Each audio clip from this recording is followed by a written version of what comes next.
Congressman Michael Burgess, who also happens to be a medical doctor. Congressman, welcome. Good deal. Thanks, Mike, for having me on. How are things in your district and in greater North Texas following the very difficult power outage, extreme weather across Texas this week?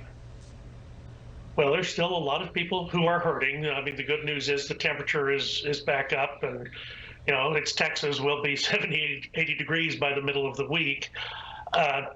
The water supply is a big issue. A lot of pipes froze. I guess it was hard getting word out that people needed to perhaps consider turning the water off at their apartment or their house. And as a consequence, a tremendous amount of damage from that, and then the subsequent water damage. So that will be, those uninsured losses obviously will be helped by the disaster declaration, and we are, as a delegation, we are pushing to extend that from 77 counties to all 254 counties in the state of Texas, because it was literally a statewide disaster. For folks watching across your state, is it best advice still to boil water just to make sure the water's good to go? Well, really, the different municipal water districts are issuing those orders. So it depends upon where you are. Problem is, when the pressure dropped from all of the pipes bursting and all the water leaving the system, the difficulty is you can allow things in that normally would be kept out, and that's where the boil report comes from.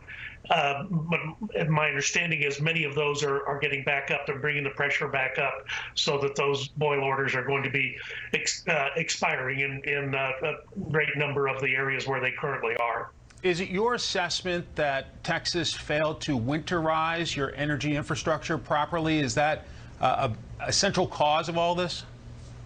It's one of the causes, to be sure, and it's multifactorial. I mean, back in 2011, people remember the Dallas Super Bowl, or the Arlington Super Bowl, where the ice storm had hit, but we encountered a very similar situation in 2011. I remember Governor Perry saying that he was going to build several new coal-fired electrical generating plants to boost redundancy in the system. He was rebuffed by the mayors of the large cities, and in fact, that never happened. But I guess the bigger question is, were the other parts of winterization, were those followed through? I've got a natural gas compression plant not too far from my house. The understanding is that the temperature in those compression plants got too low for the machinery to work properly. But how in the world, if you're pumping natural gas, how do you not have energy available to heat your facility? So those are some of the things that are going to have to be asked, to have to be answered. A lot of people want to talk about changing the grid structure. Look, to be perfectly honest, it would not have made a big difference.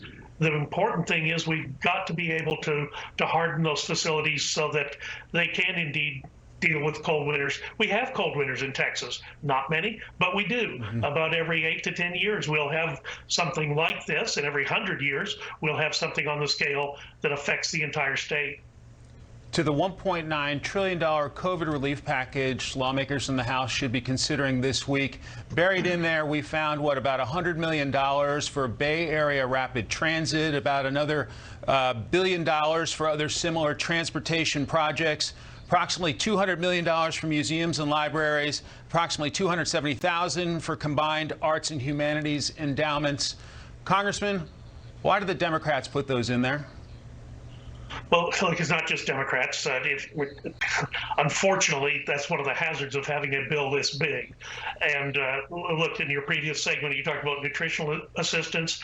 Yeah, I'll be happy to talk about nutritional assistance, but let's not be building an underground railroad through Silicon Valley. So those are and here's another thing that people are not really focusing on. The Democrats, in their rules package this year, gave themselves a pass until April 1st. They don't have to go through regular standard order for anything. So the pressure's really on to pass a big bill like this before anyone can actually scrutinize it at the committee level. And really, that's wrong. We should not do things that way. But, a year ago, when the crisis first hit, big bills, bipartisan bills were passed. Yep. March 27th, the CARES Act passed. So we can do this, but let's not make it harder than it has to be. Fix those things that need to be fixed, and then we'll come back and debate the other things later. Congressman Michael Burgess, our best to you and the great people of Texas. Thank you, sir. Great. Thanks, Mike.